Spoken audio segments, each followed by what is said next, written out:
Hello, welcome to Infinitipedia. Once again this is Gaurav Chakraborty. 13ই February 2025 Donald Trump আর নরেন্দ্র মোদী দেখা হতে চলেছে, সাক্ষাৎকার হতে চলেছে ওয়াশিংটন ডিসিতে। After Donald Trump became the president of the United State, our prime minister Narendra Modi is going to meet him with the first time. So এই খবরটা আছে, যেটা আপনার আজকাল মিডিয়ায় এবং আমাদের বিভিন্ন জায়গায় সবই জায়গায় ট্রেন্ডটা করছে যে নরেন্দ্র মোদীর সঙ্গে দেখা করতে চলেছে ডোনাল্ড ট্রাম্প। নরেন্দ্র মোদী যাচ্ছে হচ্ছে ইউনাইটেড স্টেটে ওনার সঙ্গে দেখা করতে। তো এই খবরে কি কি হতে পারে এবং এই খবর সম্পর্কে কি কি আছে ইম্পর্টেন্ট পয়েন্টস, এবং উনি ওখানে কি কি বিষয়ে কথা বলতে পারেন, ইমিগ্রেশন পলিসি নিয়ে কিছু কথা বলতে পারেন কি না, তো এই সব নিয়েই আজকে আলোচনাটা আমাদের। তো চলুন শুরু করা যাক। তো আপনি দেখতে পাচ্ছেন এটা হলো হচ্ছে দ্য হিন্দুর খবর। তো এখানে ক্লিয়ারলি লেখা আছে PM Modi set to hold talk with US president Trump in Washington February 13তে উনি দেখা করতে যাচ্ছেন ডোনাল্ড ট্রাম্পের সাথে। কিন্তু নরেন্দ্র মোদী তার আগে দুদিন কোথায় থাকবে? নরেন্দ্র মোদী তার আগে দুদিন থাকবে হচ্ছে প্যারিসে। এই আর্টিকেলটার মধ্যে তাই লেখা আছে প্যারিসে উনি থাকবেন দুদিন। কিসের জন্য? PM Narendra Modi travel to Washington DC after concluding his 2-day visit in Paris, where he is going to attend Artificial Intelligence Action Summit. Artificial ইন্টেলিজেন্সের একটা সামিট, আর্টিফিশিয়াল ইন্টেলিজেন্স নিয়ে কোনো আপনার সামিট হবে ওইখানে, সেইটা অ্যাটেন্ড করার পরে নরেন্দ্র মোদী যাবে ইউনাইটেড স্টেটে আপনার ডোনাল্ড ট্রাম্পের সঙ্গে দেখা করতে। তো এই আর্টিকেলটার মধ্যে সম্পূর্ণ বিস্তারিত লেখা আছে, আমি আর্টিকেলের লিঙ্ক দিয়ে দেবো অ্যাজ ইউজুয়াল, চাইলে এখান থেকে পুরোটা পড়ে নিতে পারেন। তো নরেন্দ্র মোদী যেখানে যাবে হচ্ছে ডোনাল্ড ট্রাম্পের সঙ্গে দেখা করতে। তো ট্রাম্প পাওয়ারে আসার পরে একের পর এক এমন এমন পলিসি আনতে থাকছে যেটা ওয়ার্ল্ড ইকোনমি তথা আপনার ভারতের মধ্যেও আপনার কিছু না কিছু এফেক্ট ফেলছে। কিছুদিন আগে আপনাকে বললাম যে ট্যারিফ ওনারা ইম্পোজ করে দিয়েছে, এবং সেই ট্যারিফ ইম্পোজ করাতে কি হয়েছে যে ভারতের ওপরে এফেক্ট পড়েছে। এবার ট্যারিফ ভারতের ওপরে ইম্পোজ হয়নি, বাট আপনার গ্লোবালি অনেক দেশে হয়েছে এবং ভারতকেও নিজের ট্যারিফ কিছুটা কম করতে হয়েছে। যেই আপনার ট্রেডগুলো আমেরিকার সাথে করে ইন্ডিয়া, তো সেইটা কিছুটা ভারতও কম করেছে। ফলে কী হচ্ছে, ভারতেও আপনার ক্ষতি হয়েছে, কিছুটা হলেও আপনার ক্ষতি হয়েছে। যেই ট্যাক্সটা আমরা পেতাম সেটা ক্ষতি হয়েছে। তো এরকম একটা খবর আছে। তাছাড়া হলো হচ্ছে আপনার ডলারের প্রাইস ওপরে যাচ্ছে, ইমিগ্রেশন ইস্যু। তো এই সব নিয়ে কী কী আলোচনা হতে পারে সেই নিয়েই আজকের কথা। 12টার মতন পয়েন্ট বানিয়েছি, তো চলুন দেখা যাক। তো দেখুন কী কী হতে পারে। সর্বপ্রথম PM মোদির ভিজিট, এই ইম্পর্টেন্ট কি পয়েন্টসগুলো বলে দিই, কী ওনার কী কী আছে এই খবরে। তো ইম্পর্টেন্ট যে কি পয়েন্ট আছে সেটা হলো হচ্ছে prime minister Narendra Modi is set to visit US president on February 12তে দেখা করতে যাবেন। উনি ফেব্রুয়ারি 12তে দেখা করতে যাচ্ছেন কোথায়? US প্রেসিডেন্টের সঙ্গে। 12 কি 13 এই দুটো দিনের মধ্যে একদিন দেখা করবে 2025-এ ফেব্রুয়ারি মাসে। Hold to talk with US president Donald Trump. আচ্ছা, পোস্ট প্যারিস ভিজিট কি বলছে? Modi will travel to Washington DC after 2 day visit to the প্যারিসে উনি থাকবেন। আগে আর্টিফিশিয়াল ইন্টেলিজেন্সের ওই যে অ্যাকশন সামিটটা আছে, যেটা আপনার 10-11তে হবে, সেইটা অ্যাটেন্ড করার পরে উনি ওয়াশিংটন DC যাবেন হচ্ছে ডোনাল্ড ট্রাম্পের সঙ্গে দেখা করতে। আচ্ছা, ফার্স্ট বাইল্যাটারাল টক, প্রথম দ্বিপক্ষীয় সাক্ষাৎ কাদের মধ্যে? নরেন্দ্র মোদী এবং ডোনাল্ড ট্রাম্পের মধ্যে প্রথম দ্বিপক্ষীয় সাক্ষাৎ after Donald Trump second term. এটা ওনাদের ফার্স্ট বাইল্যাটারাল টক। তো this will be the Modi's first bilateral talk after Donald Trump's second term. তো এটা সবাই জানে। আচ্ছা, পরেরটা হলো হচ্ছে ট্রাম্পের যে অ্যাডমিনিস্ট্রেশন আছে সেটা কি বলেছে? Modi will become among the first foreign leader to visit Washington for a bilateral visit following Trump's re-election victory. ট্রাম্পের রি-ইলেকশন ভিক্টরি পরে নরেন্দ্র মোদী প্রথম আপনার কোনো ফরেন আপনার লিডার যিনি ওনার সাথে দেখা করতে। তো এটা একটা ইম্পর্টেন্ট পয়েন্ট এবং একটা আপনার ভালো আপনার রিলেশনের উন্নতিরও একটা আপনার ইঙ্গিত হতে পারে। তো এইটাই এখানে বলা হচ্ছে। আচ্ছা, focus on trade and defence, ওনারা যাবেন এবং ট্রেড এবং ডিফেন্সের উপরে অবশ্যই কথা হবে, এই নিয়েই বলছে। The discuss between Modi and Trump will cover the trade, defence, energy, security. আপনার অবশ্যই এখানেও থাকবে কর্পোরেশন নিয়ে এটা কথা হবে। আমার যেটা মনে হয় আরেকটা হলো হচ্ছে ইমিগ্রেশন পলিসিটাকে নিয়েও আমার মনে হয় কথা হবে। সেটা এখানে আর্টিকেলটায় হয়তো মেনশন হয়নি, বাট আমার মনে হচ্ছে ইমিগ্রেশন পলিসি নিয়ে অবশ্যই কথা হবে, কারণ এটা খুবই ইম্পর্ট্যান্ট একটা জিনিস। আপনারা সবাই জানেন যে 18,000-এরও বেশি আপনার illegal immigrant according to US ওইখানে বাস করছে, এবং তারা সবাই কিন্তু ভারতীয়। তো এটা নিয়ে আমার মনে হয় অবশ্যই কথা হবে। কনসার্নস ইন ইন্ডিয়াতে কী কী কনসার্ন আছে?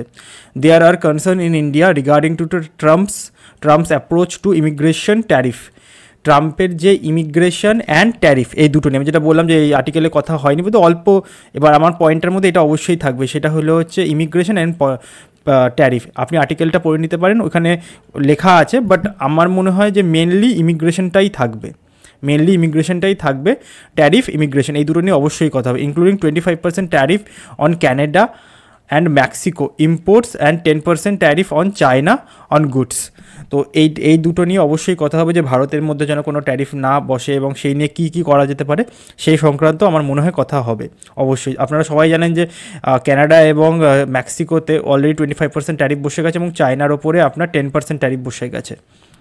তো এর ফলে কী হয়েছে, এর ফলে আপনার মার্কেটে একটা এফেক্ট দেখা গেছে, এবং আপনারা যদি ডলার এবং রুপির ভ্যালু দেখেন, তো ডলারের আবার ভ্যালু ওপরে গেছে এবং রুপি আবার ডিক্লাইন হয়েছে। তো এইটা একটা খুবই মানে আমাদের দিকে একটা ক্ষতিকর জিনিস। পরের পয়েন্টটা হলো হচ্ছে মোদি ট্রাম্প ফোন টক। মোদি এবং ট্রাম্পের অলরেডি ফোনে টক হয়ে গেছে, কবে সেটা এখানে বলেছে। Modi Trump had a phone conversation on January 27, 2025, which they empathize the strengthening the US-India relationship. India এবং ইউএসের রিলেশনশিপটায় আরও স্ট্রেন্থেনিং করা যেতে পারে সেই নিয়ে কথা হয়েছিল। কিছু ট্রেড, এনার্জি এবং ডিফেন্স, এই তিনটে সেক্টর যাতে আরও বেশি উন্নতি করে ওনাদের মধ্যে টেলিফোনিক কথা হয়েছে, এবং আফটার 27 জানুয়ারি আপনার 13 তারিখ ওনাদের মধ্যে দেখা হতে যাচ্ছে, 12 কি 13 তারিখ মধ্যে দেখা হতে যাচ্ছে।